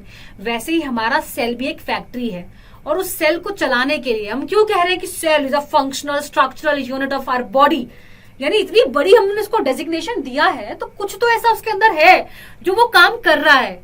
अब एक पूरा दफ्तर होता है, कोई ऑफिस होता है, ये पूरा ऑफिस है, इसको कौन चला रहा है? हम लोग, हम एम्प्लॉइज चला रहे हैं। तो वी आर द वर्कर्स। हम नहीं होंगे कैसे चलेगी कंपनी? फिर कंपनी क्या रह जाएगी? दीवार रह जाएगी, एक जस्ट एक बाउंड्री रह जाएगी, क्या बोलते हैं उसको, एक कंस्ट्रक्शन रह जाएगा सिर्फ। वैसे ही सेल की जो जान है, सेल के अंदर के जो मेन लोग हैं जो काम कर रहे हैं, वो साइटोप्लाज्म में तैर रहे होते हैं, स्विमिंग कर रहे होते हैं। हाँ, ठीक है। तो क्या क्या वो लोग हैं, वो ऑर्गेनील्स हम पढ़ने वाले हैं। ऑर्गेनील्स यानी the workers of the cell, जिनके अपने अपने फंक्शन है, जो सेल को खुद फंक्शनल बना रहे हैं। अगर ये नहीं होते तो सेल फंक्शनल कैसे बनता। तो सबसे पहला ऑर्गेनील से पहले आपका मैं 5th होमवर्क दे रही हूं। This is the 5th question for your homework. मुझे इसका आंसर चाहिए कमेंट सेक्शन में। 5th question, this is the 6th question for the homework. Screenshot लेते जाओ और फटाफट से इस 5th और 6th का मुझे आंसर देंगे। Now we are starting with the cell organelles topic. We are starting with the cell organelles topic of this chapter. ठीक है, तो सबसे पहला ऑर्गेनील है endoplasmic reticulum. Endoplasmic reticulum which means ये वो ऑर्गेनील है जो न्यूक्लियस के पास होता है। फॉर एग्जाम्पल ये सेल है, ये सेल की मेम्ब्रेन है, ये न्यूक्लियस है, ये न्यूक्लियर मेम्ब्रेन है और ये न्यूक्लियर मेम्ब्रेन से ही जुड़ा होता है। ये है हमारा एंडोप्लाज्मिक रेटिकुलम। क्लियर हुआ। एंडोप्लाज्मिक रेटिकुलम यानी नेट लाइक स्ट्रक्चर होता है। अब एंडोप्लाज्मिक रेटिकुलम दो टाइप्स का होता है, rough endoplasmic reticulum and smooth endoplasmic reticulum. Which means कि अगर यार मेरी स्किन में पिंपल्स आ जाएंगे, मैं छू के देखूंगी हो कितनी रफ स्किन हो गई है। वैसे ही जब एंडोप्लाज्मिक रेटिकुलम के सरफेस में कुछ एक्स्ट्रा आके जुड़ रहा है तो माइक्रोस्कोप में वो अपीयरेंस कैसा लग रहा है, रफ लग रहा है, कुछ रफ स्ट्रक्चर दिख रहा है। तो ये जब कुछ एक्स्ट्रा स्ट्रक्चर इसके सरफेस में आके जुड़ जाते हैं तो ये रफ कहलाता है, rough endoplasmic reticulum. Now the question is, ये क्या है जो जुड़ गया है आके, वो राइबोसोम है। याद आया राइबोसोम, न्यूक्लियोलस। अभी जस्ट बताया था कि हमारे न्यूक्लियस में ये जो न्यूक्लियोलस था, फिर दिखाती हूँ कहां गया, ये वाला दिखाया था ना मैंने कि राइबोसोम बनाता है, वही राइबोसोम आ गया। तो राइबोसोम क्या होता है बेटा हमारे सेल का प्रोटीन फैक्ट्री होता है। सबसे इंपॉर्टेंट पॉइंट बता रही हूँ इस टाइम पे मैं, बहुत क्वेश्चंस आते हैं इस टॉपिक पे। Ribosome, ribosome is the protein factory of our cell. और राइबोसोम एक खुद पर्सनल ऑर्गेनील है, एक सेपरेट ऑर्गेनील है। याद आ रहा है, प्रोकार्योट में ओनली ऑर्गेनील प्रेजेंट वाज राइबोसोम। यही प्रोटीन फैक्ट्री प्रोकार्योट्स में होती है। बस यही इकलौती चीज है जो प्रोकार्योट्स के पास है, बाकी कुछ भी नहीं है उनके पास। राइबोसोम के पास है, बाकी कुछ भी नहीं है। तो राइबोसोम एक खुद एक सेपरेट ऑर्गेनील है। तो फिर यहां क्या कर रहा है, तो बेटा ये दो फॉर्म में होता है। ये साइटोप्लाज्म में भी घूम रहा होता है फ्री फॉर्म में, ये फ्री फॉर्म में भी होता है राइबोसोम, और ये अटैच्ड फॉर्म में भी होता है। ये अटैच्ड फॉर्म है इसका। तो ribosome can be like in free form और it can be in attached form. तो जब ये अटैच हो जाता है एंडोप्लाज्मिक रेटिकुलम की सरफेस से, तब हम उसको कहते हैं रफ एंडोप्लाज्मिक रेटिकुलम। और सिंपल सी बात है, जहां राइबोसोम वहां प्रोटीन। यानी जब ये अटैच हो जाते हैं तो रफ एंडोप्लाज्मिक रेटिकुलम का मेन फंक्शन क्या होता है, that is to make protein.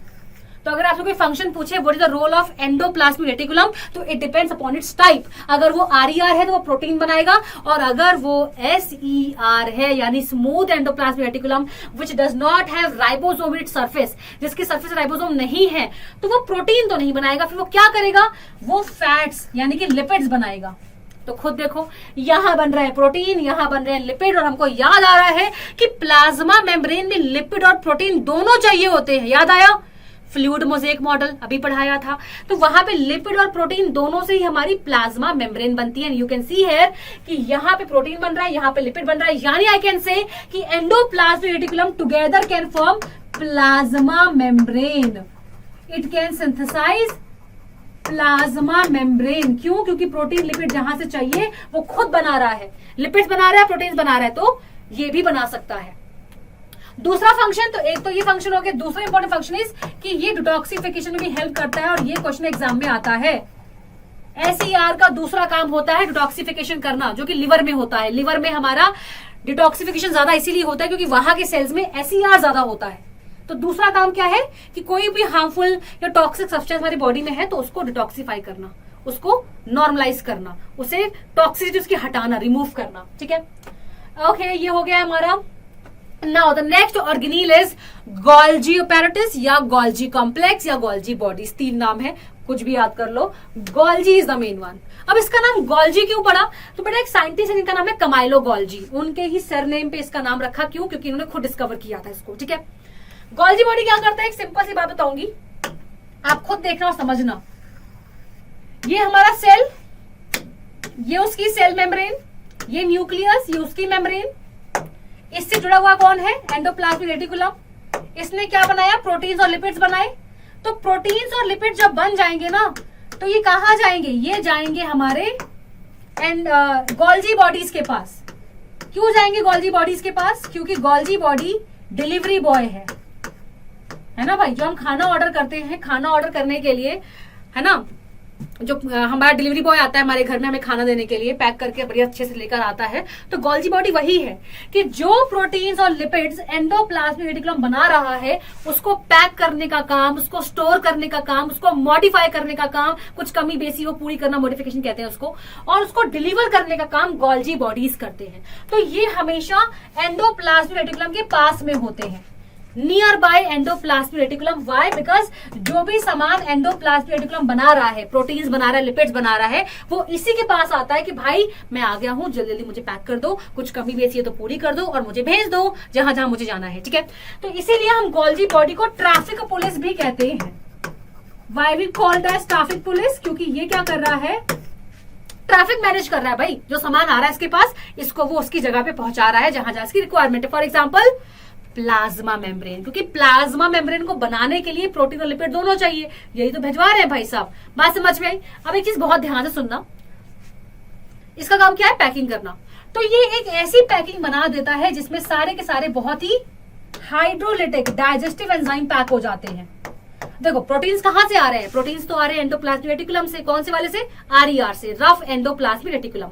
तो प्रोटीन्स वहीं से आ रहे हैं, पर ये क्या कर रहा है? पैकिंग कर रहा है उनकी। तो एक ऐसी पैकिंग बन गई है जिसके अंदर सारे के सारे डाइजेस्टिव धमाकेदार प्रोटीन्स पैक हो गए हैं। और जब ऐसी कोई पैकिंग बन जाती है तो वो पैकिंग एक्चुअली में लाइसोसोम कहलाती है। तो लाइसोसोम का सबसे पहला क्वेश्चन क्या आता है कि लाइसोसोम बना कौन रहा है? Lysosome originates from question mark. तो लाइसोसोम को बनाने वाला कौन है? गोल्जी बॉडी है। तो गोल्जी बॉडी जो पैकिंग कर रहा था ना, उसमें से एक ऐसी पैकिंग, एक ऐसी वेसिकल बन जाती है जिसमें कि सारे के सारे डाइजेस्टिव एंजाइम्स, देखो लिखा हुआ है the enzymes are made by RER, and जब पैकिंग होती है एंजाइम्स की तो लाइसोसोम बन जाता है। ठीक है, one such vesicle, one such mature vesicles which contains all the digestive या hydrolytic enzymes are known as lysosome. अब ऐसा क्यों? इसका क्या काम है? क्योंकि ये भी एक सेपरेट ऑर्गेनील है, ये भी अपना एक काम करेगा।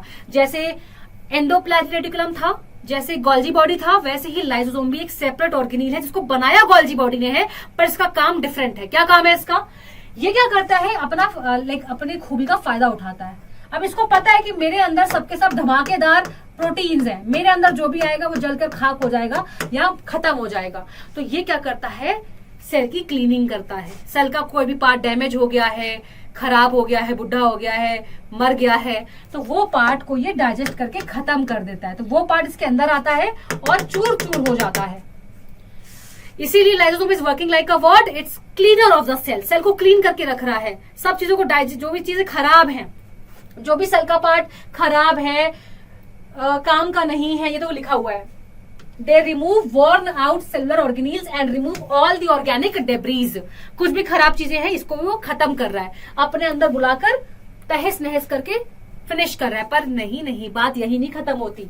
Lysosome is famous for something else. Lysosome को आप लोगों ने कहीं ना कहीं तो सुना होगा कि सुसाइडल बैग कहते हैं। We call it as suicidal bag. Oh my God, why? Because suicide करता है। क्यों करता है? लेकिन बेटा देखो, कभी कभी जब सेल पे खतरा आ जाता है, मान लो इस सेल के अंदर एक ऐसा वायरस घुस चुका है जो इस सेल को इन्फेक्ट कर दिया है।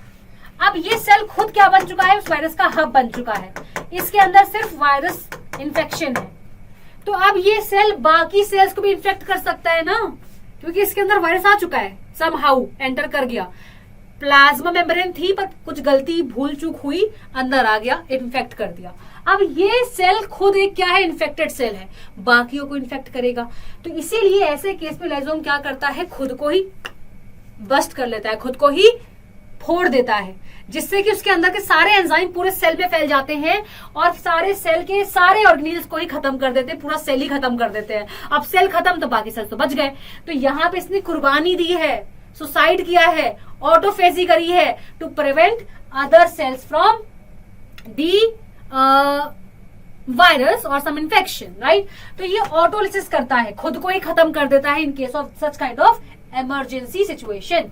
नेक्स्ट है माइटोकॉन्ड्रिया।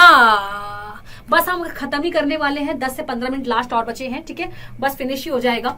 माइटोकॉन्ड्रिया को हम अक्सर किस नाम से जानते हैं? हम जानते हैं इसको powerhouse of the cell के नाम से। कोई भी टीचर उठा लो, मैथ्स बैकग्राउंड का, एसएसटी बैकग्राउंड का या कहीं का भी, उनको बायो में एक लाइन कभी नहीं भूलती, mitochondria is the powerhouse of the cell. ये फेमस लाइन एकदम आपको भी नहीं भूलेगी आज से। तो हम इसको पावर हाउस क्यों कहते हैं? क्योंकि बेटा ये हमारे बॉडी की सारी एनर्जी बना रहा है। हमारे बॉडी में जितनी भी एनर्जी है, आप खुद देखो, मैं कब से बोल रही हूँ, लगातार पढ़ा रही हूँ, ये एनर्जी कहाँ से आ रही है? सारी एनर्जी मेरे माइटोकॉन्ड्रिया के अंदर बनी है। तो माइटोकॉन्ड्रिया को इसलिए हम powerhouse of the cell कहते हैं, क्योंकि ये हमारी बॉडी की सारी एनर्जी इसके अंदर बनती है। कैसे बनती है? क्योंकि इसके अंदर एक प्रोसेस हो रहा होता है, इसको हम बोलते हैं रेस्पिरेशन। तो इसके अंदर रेस्पिरेशन चल रहा है, तभी ये एनर्जी बना रहा है। What is respiration? तो रेस्पिरेशन का मतलब होता है ग्लूकोज का टूटना। हम जो खाना खा रहे हैं उसमें ग्लूकोज होता है, वो टूटकर एनर्जी बनाता है, उस प्रोसेस को ही हम रेस्पिरेशन कहते हैं। और ये प्रोसेस इसके अंदर होता है, किसके अंदर? माइटोकॉन्ड्रिया के अंदर। तभी सारी एनर्जी इसके अंदर बन रही है और हम कह रहे हैं it's a power house. Okay, अब दूसरा चीज, इसका स्ट्रक्चर ये सीख लो, बस खत्म। ये रहा माइटोकॉन्ड्रिया। माइटोकॉन्ड्रिया के पास बेटा दो मेम्ब्रेन होती है, just like nucleus, you know. यहां पर भी दो मेम्ब्रेन है। पहली वाली ये है, this is the outer membrane. Inner वाली ये है, दिस इज इनर मेम्ब्रेन, अंदर वाली।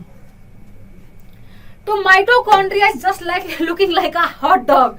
तो बेसिकली ये है इसकी आउटर मेम्ब्रेन, ये है इसकी आउटर मेम्ब्रेन, और ये है इसकी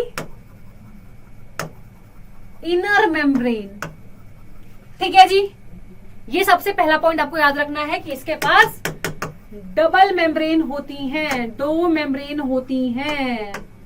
पहला पॉइंट। दूसरा सबसे मेन पॉइंट, अब तक तो हमने ये देखा था कि न्यूक्लियस के अंदर हमारा जेनेटिक मटेरियल होता है, पर बेटा इसके पास इसका खुद का सेपरेट डीएनए इसके अंदर होता है, यानी it also contain its personal DNA, जिसको हम प्लाज्मिड कहते हैं।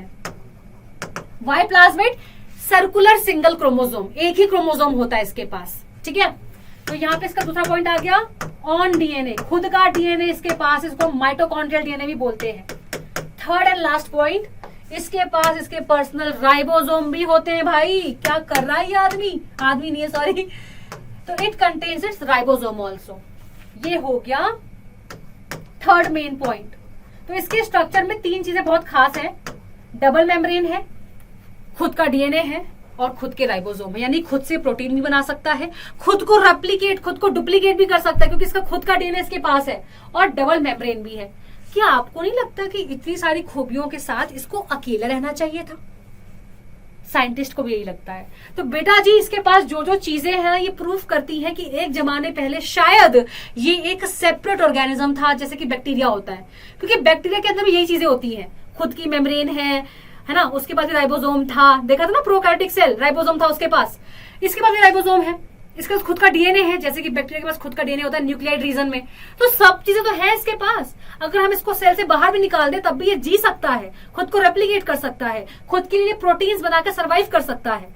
तो इसीलिए साइंटिस्ट का मानना है कि शायद एक जमाने पहले ये एक प्रोकारियोट था। याद आ रहा है? दो type of cell, eukaryote and प्रोकारियोट। तो प्रोकारियोट सेल हो सकता था, क्योंकि डीएनए भी है, जेनेटिक मटेरियल भी है, सॉरी राइबोसोम भी है ना। तो एक थ्योरी है जिसको बोलते हैं एंडो सिम्बियोंट थ्योरी।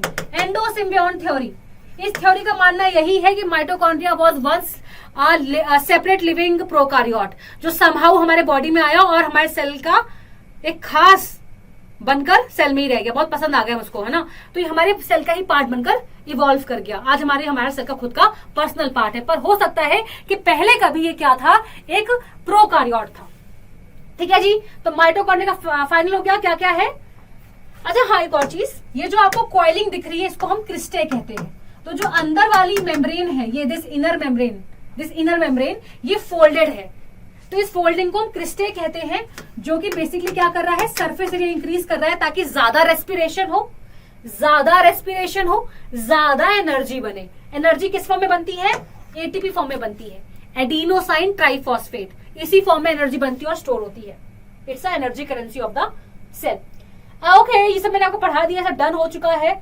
ओके, बस खत्म होने वाला है, ठीक है, बस खत्म होने वाला है। धैर्य थामो, बहुत अच्छा पढ़ रहे हो आप लोग, बढ़िया से पढ़ रहे हो, मस्त मजा आ रहा है। 10 से 15 minute last, max to max, ठीक है। प्लास्टिड सिर्फ होता है प्लांट सेल में, प्लास्टिड सिर्फ और सिर्फ प्लांट सेल्स में होता है। वाई? क्योंकि प्लास्टिड के 3 टाइप्स हैं बेसिकली, जिसकी रिक्वायरमेंट प्लांट में ही है। तो प्लास्टिड 3 टाइप्स में एग्जिस्ट कर सकता है, प्लास्टिड 3 टाइप्स में एग्जिस्ट कर सकता है। पहला इसका टाइप है क्लोरोप्लास्ट, यानी ऐसा प्लास्टिड जिसके पास क्लोरोफिल है, क्लोरोफिल है। एक ग्रीन कलर का पिगमेंट है जो लीव्स को कलर देता है। पत्तियां ग्रीन कलर की होती है, क्यों? Because of chloroplast. दूसरा टाइप है इसका chromoplast. What is the meaning of chromoplast? यानी जिसके पास डिफरेंट कलर्स के पिगमेंट है। तो ये फ्लावर्स को, फ्रूट को कलर देता है, तो ये भी कलर देता है, लेकिन किसको? फ्रूट्स और फ्लावर्स को। तीसरा टाइप है ल्यूकोप्लास्ट, ये कलरलेस है, इसके पास कोई कलर नहीं होता, तो फिर क्या करता है, ये स्टोरेज करता है, सामान को स्टोर करने के लिए होता है। जैसे कि अगर ये शुगर या स्टार्च को स्टोर कर रहा है, या मैं कहूँ कार्बोहाइड्रेट्स को स्टोर कर रहा है, तो अमाइलोप्लास्ट होता है, अमाइलोप्लास्ट कहलाता है। अगर ये ऑयल्स को स्टोर कर रहा है, फैट को स्टोर कर रहा है, तो इलायोप्लास्ट कहलाता है। प्रोटीन्स को स्टोर कर रहा है तो एल्यूरोप्लास्ट कहलाता है। एक्स्ट्रा पढ़ा रही हूँ, ठीक है, पर अगर याद हो गया तो तुम बढ़िया से बिल्कुल कॉन्फिडेंस के साथ किसी भी एग्जाम में बैठ के आंसर लिख सकते हो।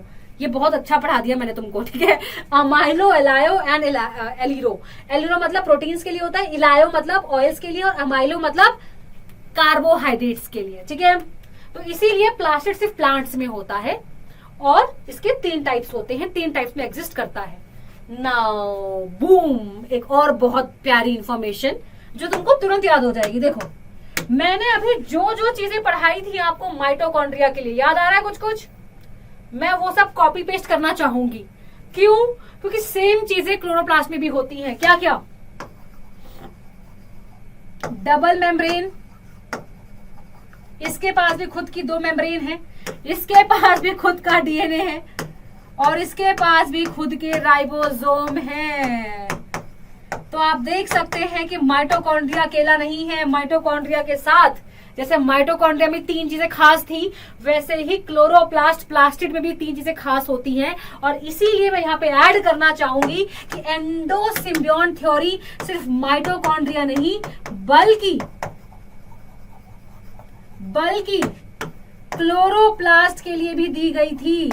ये दोनों इसी थ्योरी का पार्ट है। तो अगर एग्जाम में आता है कि वो कौन से 2 ऑर्गेनील हैं which contains it's on DNA on ribosome, तो आप बोलेंगे माइटोकॉन्ड्रिया एंड क्लोरोप्लास्ट, दोनों में सिमिलैरिटी है। एग्जाम में क्वेश्चन आ सकता है कि mention the similarities between mitochondria and chloroplast. ये सिमिलैरिटीज है।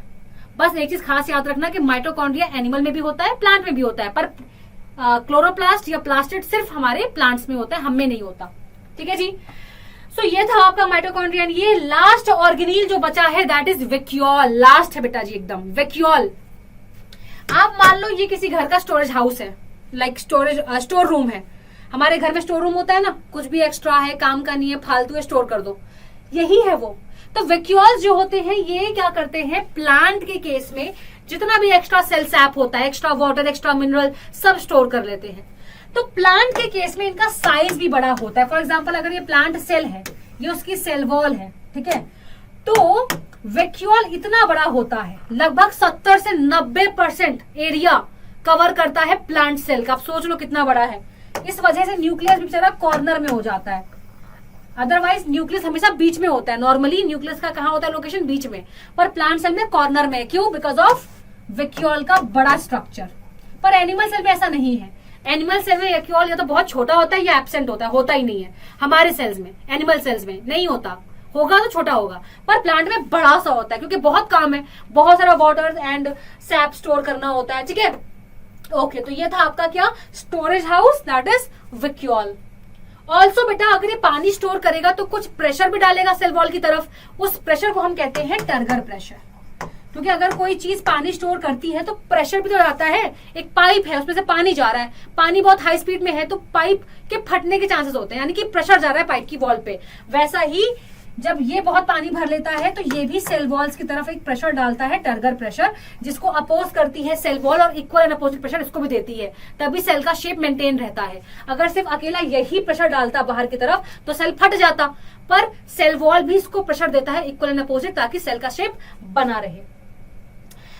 Last topic guys, just 5 minutes more and done, that is cell division.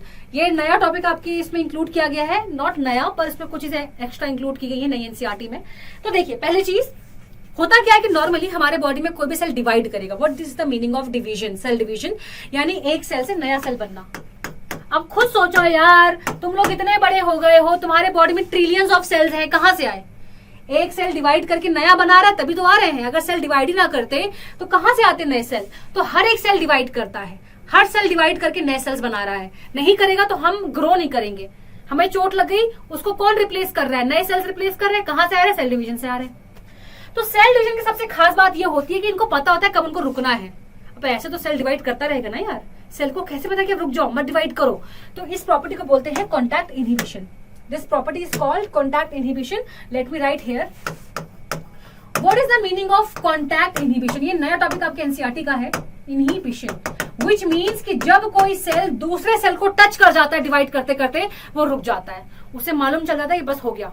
तो ये सेल डिवाइड कर रहा है, डिवाइड करते करते जब सेल्स आपस में टच कर जाते हैं, मान लो ये वाला सेल इससे टच कर गया तो ये रुक जाएगा।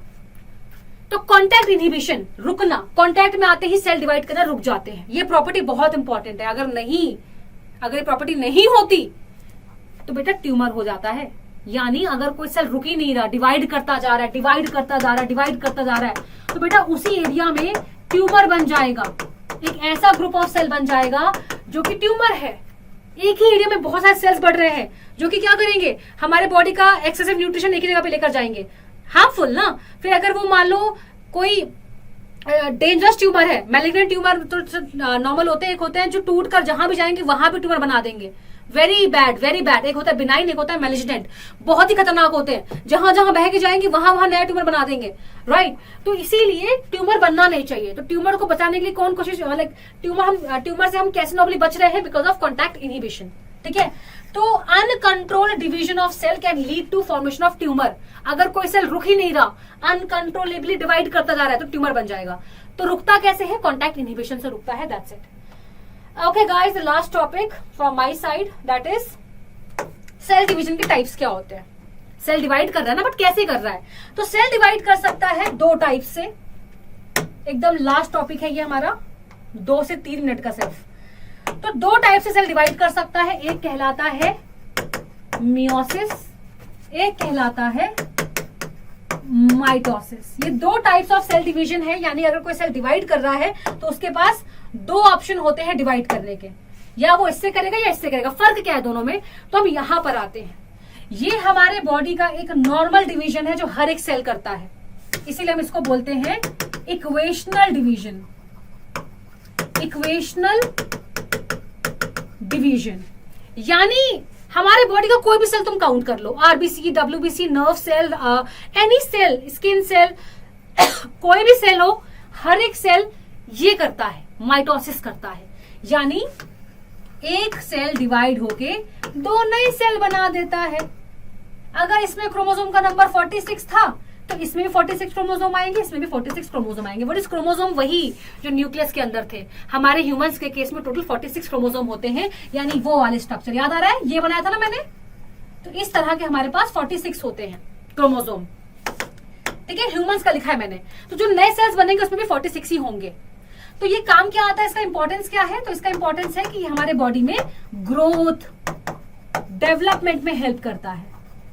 और कौन से सेल इसको करते हैं? तो हमारे बॉडी का हर एक सेल, हर एक सोमैटिक सेल, सोमैटिक का मतलब होता है नॉर्मल बॉडी सेल, ये कर सकता है। क्लियर? यानी अगर मुझे कोई चोट लगेगी तो माइटोसिस से उस चोट में नए नए सेल्स ऐड करके रिप्लेसमेंट हो जाएगी पुराने सेल्स की। तो नए सेल्स जो भी बनेंगे बॉडी में ऐसे बनेंगे, खत्म। तो ये क्या कर रहा है फिर? ये एक ही काम कर रहा है, ये एक ही काम करता है, ये वेट करता है, ये वेट करता है एक ही चीज का। दैट इज बेटा, इसको हम बोलते हैं reductional division. We call it as reductional division. Why? क्योंकि यहां पर जो नए सेल बनेंगे बेटा वो 2 बार डिवीजन होने से बनते हैं। तो टोटल कितने बन जाते हैं? टोटल इसमें 4 सेल्स बनते हैं। तो यहां पर 2 बार डिवीजन होती है, पहले डिवीजन दूसरी डिवीजन। तो जो फाइनल सेल्स बने वो ये वाले हैं। टोटल 4 सेल्स बनते हैं। तो क्रोमोसोम का नंबर आधा हो गया है। यहां अगर क्रोमोसोम 46 है तो यहां पर सबके पास कितने हैं? सिर्फ 23। अब बताओ, ये तो गड़बड़ हो गई। नहीं, ऐसी डिवीजन सिर्फ और सिर्फ कहां हो रही है? हमारे गैमीट सेल्स में हो रही है। यानी आपके बॉडी के जो स्पर्म सेल हैं मेल्स में, और जो हमने पढ़ा था रिप्रोडक्शन चैप्टर में, है ना, तो स्पर्म सेल हो चाहे एग सेल हो, है ना, वो इससे बन रहे हैं। तो ये सिर्फ और सिर्फ गैमीट्स बनाते हैं ताकि उनका नंबर ऑफ क्रोमोसोम आधा हो जाए। आधा क्यों करना है? क्योंकि जब ये आपस में मिलेंगे तो 23 + 23 वापस से 46 होगा ना। पर अगर पहले से 46 होता तो फिर ज्यादा हो जाता, नंबर डबल हो जाता, एलियन बन जाते अपन, है ना। नहीं बनना ना एलियन। इसीलिए मियोसिस से ही गैमीट सेल में डिवीजन होती है ताकि नंबर फ्यूजन के बाद, फर्टिलाइजेशन के बाद नॉर्मल हो जाए, 46 हो जाए क्रोमोसोम का नंबर, न्यूक्लियस के अंदर 46 आ जाए फिर से। Okay, so that was it. ये लास्ट क्वेश्चन है, इसको मैं लास्ट ही लिख रही हूँ। ये आपका लास्ट क्वेश्चन फॉर होमवर्क है। एंड बेटा जी, यहां से मैंने आपका फुल और फाइनल चैप्टर 1 शॉट में डन करा दिया है। 1 घंटा 16 मिनट मुझे लगे हैं, ठीक है, पर मैंने बहुत ही डिटेल में पढ़ाया है। अगर आप ये 1 शॉट देख रहे हैं और कंप्लीट कर चुके हैं, आई प्रॉमिस यू सब कुछ इसमें से आएगा। सब कुछ, मैंने कुछ भी नहीं छोड़ा है जो आपकी नई एनसीईआरटी में है, उसके एक्स्ट्रा ही पढ़ाया है। बल्कि मैंने जो आपकी एनसीईआरटी में नहीं भी है ना, मैंने वो भी कवर कराया है। बाई चांस कि अगर कुछ आ जाए पिछली एनसीईआरटी के चैप्टर से तो मैंने वो भी करवा दिया है। तो दिस वाज इट। अब रुक जाओ क्योंकि आपको नोट्स भी तो चाहिए होंगे ना बेटा। तो आपको नोट्स के लिए आपके पास 2 चीजें हैं। पहली चीज, अगर नोट्स प्लस डाउट्स चाहिए, कुछ डाउट भी तो आएगा ना पढ़ने के बाद। इतना अच्छा नहीं पढ़ाया कि कुछ भी डाउट नहीं आएगा, कुछ तो आ ही जाएगा, है ना। तो यहाँ पे बेटा मेरा टेलीग्राम चैनल है बायोलॉजी बाय शिवांगी। इस चैनल को आप ज्वाइन कर सकते हैं। नोट तो मिलेंगे ही मिलेंगे, वो एडिशनल चीज हो गई, पर डाउट सॉल्विंग के लिए मैं यहीं पे हूँ। और मेरी जितनी भी एक्स्ट्रा क्लास होती है प्रैक्टिस ऑफ क्वेश्चंस के लिए, क्योंकि आपने इसे पढ़ा है, प्रैक्टिस में कहाँ कराऊंगी, स्पेशल क्लासेस में, वो फ्री ऑफ कॉस्ट होती है। Special classes free of cost होती हैं, जिसकी लिंक मैं यहाँ भेजती हूँ, तो आपको वो भी मिलेंगी और नोट्स भी मिल जाएंगे। पर अगर आपको सिर्फ नोट्स चाहिए तो बेटा आपके इसी डिस्क्रिप्शन चैनल में, इसी मतलब वीडियो के डिस्क्रिप्शन में एक लिंक लगी होगी, नोट्स लिखकर होगा उसमें कि नोट्स डाउनलोड करने के लिए इस वेबसाइट में चले जाओ, तो वहां पे आप लेक्चर देख के डाउनलोड कर सकते हैं। ठीक है, so love you all, see you all, bye bye, take care, ध्यान रखो अपना और ऑल द बेस्ट। अगर आपका एग्जाम आने वाले हैं तो bye bye. Unacademy. Let's crack it.